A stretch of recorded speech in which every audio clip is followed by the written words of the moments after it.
Oi, tudo bem? Eu sou a Júlia Gotchal, sou fonoaudióloga infantil, atuo com distúrbios da comunicação com enfoque no autismo.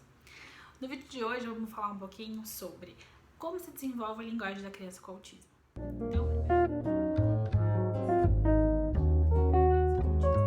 Então, o primeiro ponto, vamos recapitular um pouquinho sobre o que é autismo, né? Então, o autismo faz parte do espectro do autismo, né? Então, são transtornos do espectro do autismo.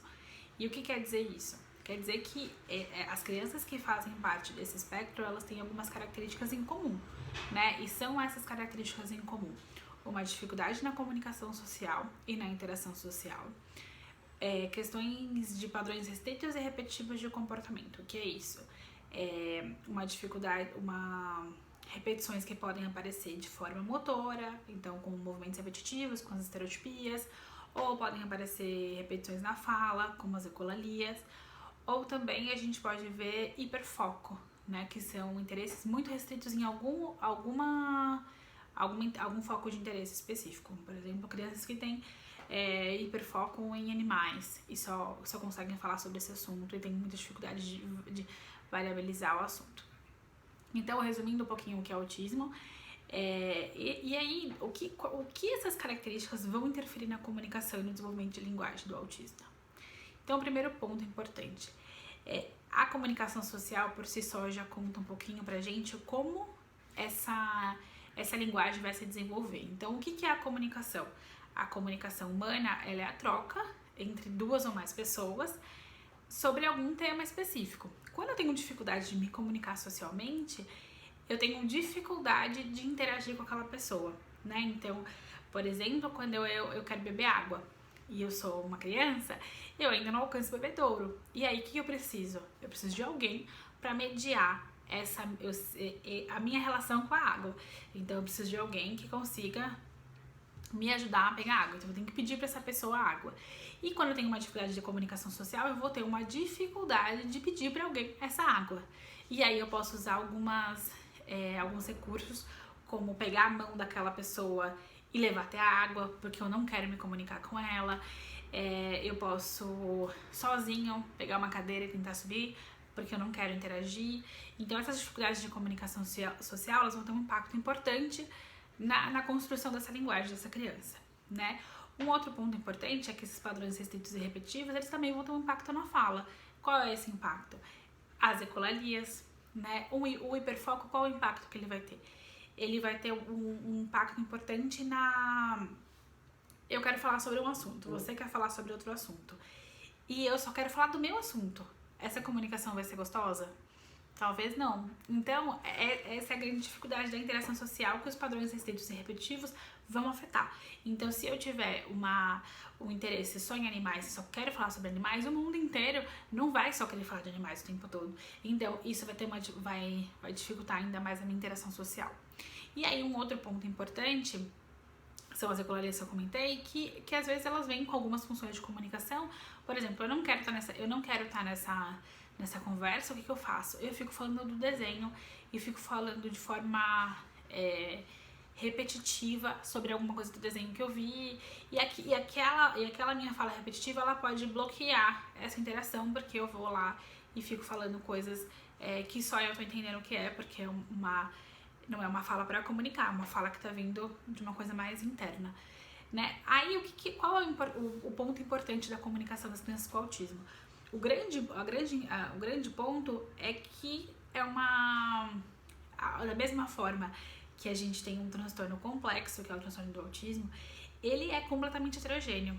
Então, a gente vai ter desde crianças que não tem nenhuma comunicação verbal, não desenvolveram a linguagem verbal, até crianças que têm crianças, adultos, indivíduos que têm uma comunicação verbal, mas têm dificuldades em pontos específicos, como esse da comunicação social, ou dificuldades específicas que a gente chama de pragmáticas, que são dificuldades do uso social dessa comunicação, então a dificuldade de iniciar a comunicação, de manter, de fazer uma comunicação recíproca.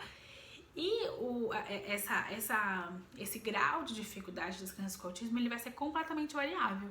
E quais são os pontos que vão impactar essa variabilidade? Eu posso ter algumas comorbidades, como o que é comorbidade? É quando duas questões vão se coexistir. Então, por exemplo, eu tenho o autismo e uma deficiência intelectual. Eu tenho o autismo e um transtorno de fala. E essas dificuldades juntas vão dificultar ainda mais a minha comunicação e a minha linguagem.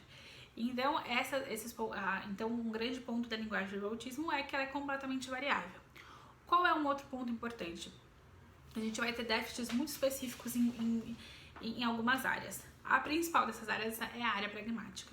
Né? A pragmática ela vai se referir ao uso social dessa comunicação. Então, eu vou ter uma dificuldade de iniciar a comunicação, eu vou ter uma dificuldade de usar funções comunicativas como nomeação, pedido, fazer comentários. Eu vou ter uma dificuldade na simetria da comunicação, ou seja, talvez o adulto ou aquele meu parceiro de comunicação fale muito mais do que eu. Então, eu vou ter uma dificuldade nessa simetria de comunicação. Qual um outro ponto importante?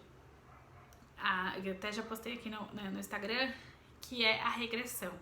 A regressão de linguagem é um dos pontos de alerta muito importante que aparece no autismo, que as famílias contam pra gente. Ele falava tantas palavrinhas até os 2 anos e hoje ele não fala mais nada. Então, esse é um ponto importante de comunicação. Um outro ponto importante da linguagem do autista são as dificuldades nos aspectos suprassegmentais de linguagem. O que é isso? A dificuldade em aspectos como a linguagem não verbal, então o uso de expressão facial, o uso da linguagem com apoios não concretos, então, por exemplo, palavras com duplo sentido, metáforas. Então, quando você fala para a criança, por exemplo, hoje tá chovendo, hoje vai chover canivete. A criança automaticamente vai entender que tá chovendo canivete, né? Então, são expressões que pra gente é muito comum no dia a dia, né? Que para as crianças com autismo, a compreensão ela é muito literal. E aí vão ser coisas que vão dificultar a compreensão dessa criança. Então, é um pouquinho isso que eu tinha pra contar pra vocês. Então, o resumão dos nossos pontos importantes de comunicação do autismo. Então, a gente tem uma comunicação altamente variável, completamente heterogênea. Então, a gente precisa entender e avaliar caso a caso pra gente conseguir entender qual vai ser nosso plano terapêutico, quais serão nossas estratégias de avaliação e de intervenção. E um outro ponto importante é que a gente vai precisar sempre de uma equipe multidisciplinar para pensar nessa avaliação, porque os meus aspectos de comunicação, eles vão complementar e vão estar junto de aspectos de comportamento, aspectos motores, aspectos sensoriais. Então, para eu conseguir pensar no plano terapêutico de linguagem, eu preciso estar bem afinado com a minha equipe multidisciplinar. O autismo é um transtorno complexo, heterogêneo.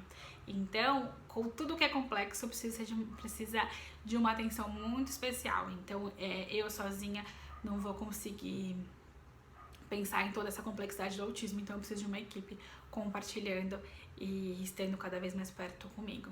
Então é um pouquinho isso que eu tinha que contar pra vocês. Se vocês tiverem alguma dúvida, deixe nos comentários, pode me mandar um inbox e a gente vai conversando, tá bom?